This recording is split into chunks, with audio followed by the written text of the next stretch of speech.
budget I've sent to Congress today is fully paid for through a combination of smart spending cuts and tax reforms. Let me give you an example.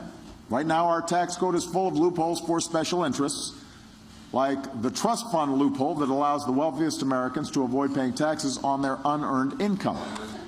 I think we should fix that and use the savings to cut taxes for middle-class families. That'd be good for our economy. Well, on the whole, I'd say it's probably the best budget he's had since he's been in office. I'm ignoring the, the first one with the stimulus, which, had a lot of good things in there. But, since then, he has some good spending in there in the sense he's trying to increase spending on infrastructure, education, other areas that are both we could think of as investment for the future, but also will help people, help a lot of low, middle-income people. He also has some pretty good tax increases for the wealthy. He's raising the tax rate on capital gains and dividends to 28%. From currently, it's about 22%, I believe, is the latest number. It had been as low as 15%. That's why I'm hesitating a second. And that's a big tax increase. This is these are middle-income people don't have a lot of capital gains or or dividend income. So that's a big deal. And he's increasing corporate tax. He's proposing that you would have a tax, one-time tax, 14% on the foreign earnings of U.S. corporations that are already stashed overseas, and then 19% thereafter. That's not ideal in my book. There's other ways you could structure that, but that's a lot more than people have been talking about. So that's kind of the positive. The negative is that we're still, to a large extent, on an austerity path. He said he's against mindless austerity. That's good. So this is maybe more thoughtful austerity. I'm saying that a little cryptically. But the point is, one of the reasons we've had such a slow recovery is that the government hasn't been prepared to spend more, hasn't been willing to increase the stimulus it gives to the economy following a very severe recession.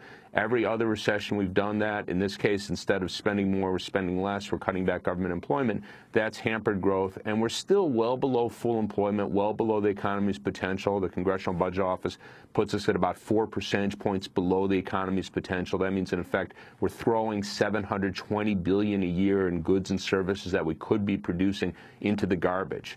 So that doesn't really change. And in terms of the spending, in the investment portion of the budget, domestic discretionary spending, that's not going down as fast as it would absent the increases President Obama's proposed. But we're still looking at spending less in that category of the budget relative to the size of the economy than we did at any point in the 90s, the 80s, 70s. I don't know how far back you'd have to go to find us spending less. So there's more investment given his proposed spending, but it's still not a lot because the baseline was very, very low.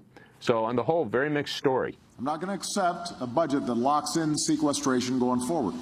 It would be bad for our security and bad for our growth. I will not accept a budget that severs the vital link between our national security and our economic security.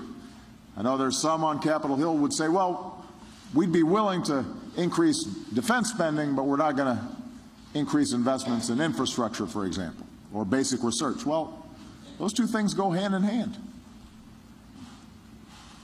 If we don't have a vital infrastructure, if we don't have broadband lines across the country, if we don't have a smart grid, all that makes us more vulnerable.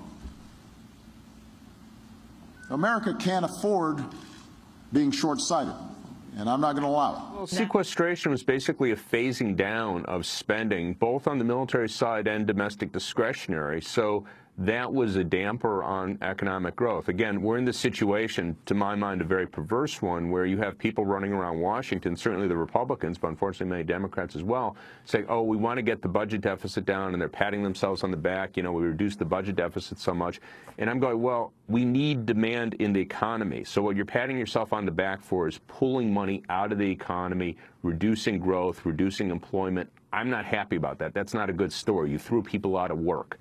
But in Washington and the debates here, getting the deficit down is, a goal in itself. So it doesn't matter how many people you throw out of work. So sequestration's a big part of that story. It has both the military budget and domestic discretionary on this downward path over the next decade. And that certainly slowed demand, slowed economic growth, and meant fewer jobs. So President Obama is proposing to move away from that, and he's throwing out, he's saying, okay, I'm going to spend more on the military side. I also want to spend more on the domestic discretionary side. Whether that's political, I mean, I can't speak to his motives, but presumably that makes it easier for Republicans to accept that he's giving ground on the military side and not just asking for spending on the domestic side. Whether, what he'll end up coming out of Congress, who knows? But, I have to say, realistically, it's hard to imagine he could have gotten more domestic discretionary without making at least some concessions on the military side. And let's close the loopholes that lead to inequality by allowing the top 1% to avoid paying taxes on their accumulated wealth. We can use that money to help more families pay for child care and send their kids to college.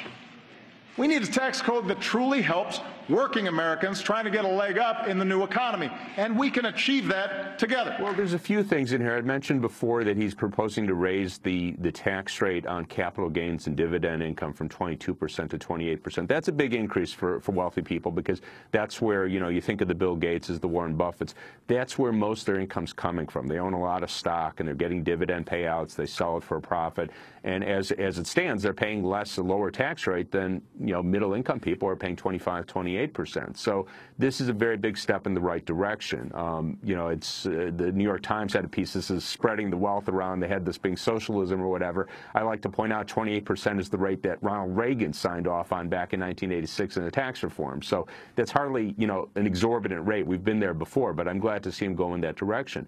He has a few other things in there. As it stands now, if you have someone, they die, pass on the estate to their heirs, there's something called the step-up basis for capital gains. So let's say this wealthy person, had made $100 million on owning Microsoft stock or whatever it might be. They pass it on to their children. Well, their children never pay tax on that capital gain. It's treated, okay, $100 million. If they sell it the next day, they don't pay any tax on it. If they wait a few years and it's worth $120 million, they just pay tax on that $20 million. One of the things he proposed is that that money would be taxed at the point the estate would be passed on. So if you had $100 million in capital gains, that would be taxed at the capital gains rate. So that would be a big hit to a lot of wealthy people, and to my mind, totally justified. There are a few other odds and ends. People talked about when Governor Romney was running in 2012, he had over $100 million in an IRA.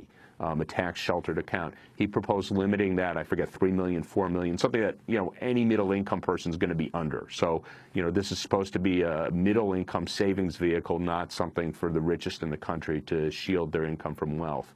There are a few other things in there of that nature. Individually, they don't amount to much. Even collectively, they aren't that huge. But it's the sort of thing that, frankly, it's just kind of obscene. I mean, the rest of us are paying our taxes. Mitt Romney's got $100 million in a tax-sheltered IRA. Very hard to justify that. So to my mind, these aren't necessarily huge things, but they're definitely in the right direction. And I was very glad to see President Obama propose them.